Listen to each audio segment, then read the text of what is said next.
Hello, my name is Shaigan Jahangir, and my student number is 200306334. So, the topic of my research is a critical comparison on duties of a buyer and seller under FOB and CIF contract. So, in the first part of my research, that is the conceptual underpinning, I will begin with briefly defining the both types of contract, that is an FOB contract, which is free on board contract, and the CIF contract, that is cost insurance right. So, as per the common law, there are several cases in which FOB contract has been defined by the courts, and the courts have attempted to define it. So, the first case I will be taking into consideration is the case of Kosji versus Thompson. In this case, the court said that in an FOB contract, the cost of shipping is on the seller. So the principle established in this case is related to the cost of shipping that will be under an obligation of the seller. So in another case of Brown versus Howard, the court held that the meaning of the term FOB was that property was passed to the defendant, that is buyer in this case, when goods are delivered on board. So when goods are delivered on the board on an FOB contract, the property has been passed to the buyer. So while on the other hand, CIF contract, as mentioned earlier, is cost insurance right, and the seller has to ensure that the goods will be delivered to the port of discharge, as seen in the case of Hindley and Co. versus East India Produce Company. So now we will discuss the duties of the seller. First, we will discuss the duty of seller in both types, CIF and FOB contracts, and then we will discuss the duties of a buyer in FOB and CIF contract. So in an FOB contract, the seller is required to ship goods of contract description, and this duty is reflected under Section 13 and Section 15 of Sales of Goods Act 1979. So Section 13 is relating to goods must correspond with the description. And secondly, the important duty of the seller as in FOB contract is that the seller must pay handling and transport cost. This is also articulated in a statute under Section 29, subsection 6 of STA 1979. And the next duty of the seller is that the seller must ship the goods on time at the port of shipment. So seller is duty bound to uh, deliver the goods at the port of shipment on the time which has been prescribed. So these are the general duties of the seller, while seller is not under a duty to ship the goods until he has received shipment instructions. So shipment instruction includes that the seller receive instruction from the buyer about the nomination of vessel, and the buyer is required to nominate an effective vessel. So once he receives the instruction, he is required to send those goods in the port of discharge. So the another duty of the seller is that the seller must deliver goods on specified time period, and the time period the seller is bound to deliver the goods in the time period which has been prescribed in a contract. So and one of the important duty of seller in an FOB contract is that seller is required to inform the buyer about uh, shipment. Sorry, about shipment, which means that the seller should inform the buyer that he has made the shipment, so that in order for the buyer considering the risk, he should get his good insured. So if the seller is failed to inform the buyer regarding the shipment, and the buyer due to such miscommunication don't attempt to get the goods insured, and as a result loss of damage has been occurred, in such situation the seller will be responsible for the loss or damage.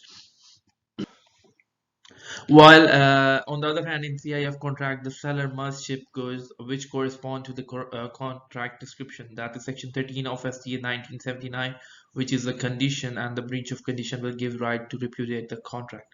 So the terms with regards to packaging and the terms with regards to shipment are regarded as a part of description, as seen in the case of Bose versus Shand and membrane saccharine versus uh, corn products.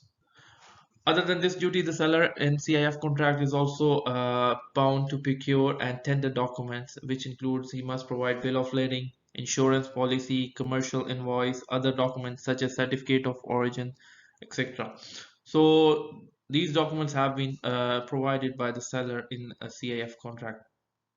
The bill of lading must be clean, transferable, and is clean and transferable, and it must be genuine. So these are duties. So one of the duty of the seller in CIF contract is the insurance policy. The seller is bound to get an insurance for the goods, and the insurance must be for the benefit of the buyer. So the policy which is undertaken by the seller must be for the benefit of the buyer, as explained in the case of Groom versus Barber and Linden versus White. So if there is any absence of stipulation regarding to the export and import license, the seller must have the export license and the buyer is required to have an import license. Coming to the buyer duties, in FOB contracts, the buyer is required to secure the shipping space, and is bound to provide details of effective vessel, and the second duty of the buyer is payment. He need to pay for the goods. So these are the two duties under FOB contract. And so the duties of a buyer under CIF contracts are that the buyer is required to pay for the documents as tendered if they conform to the contract. The second duty is to take delivery of the goods when they arrive at the agreed port of discharge, and third is to obtain any import license if required. Therefore, under FOB contract, the responsibility of seller is till the time goods are loaded up on the ship. However, once they are loaded on the ship, the responsibility passes to the buyer, while under CIF contract, where it is the responsibility of seller to load the goods on the board of the ship and bear cost, freight, and insurance to the destination port. In the FOB contract, the buyer is responsible for the booking of the ship, nomination of vessels, and the products which is willing to get to the get to the final destination, while the seller is solely and completely responsible for finding the ship in CIF contract. And with regards to insurance, in FOB contract, the seller does not need to buy the insurance for the products, while on the other hand, the seller is required to get insurance for the goods under CIF contract.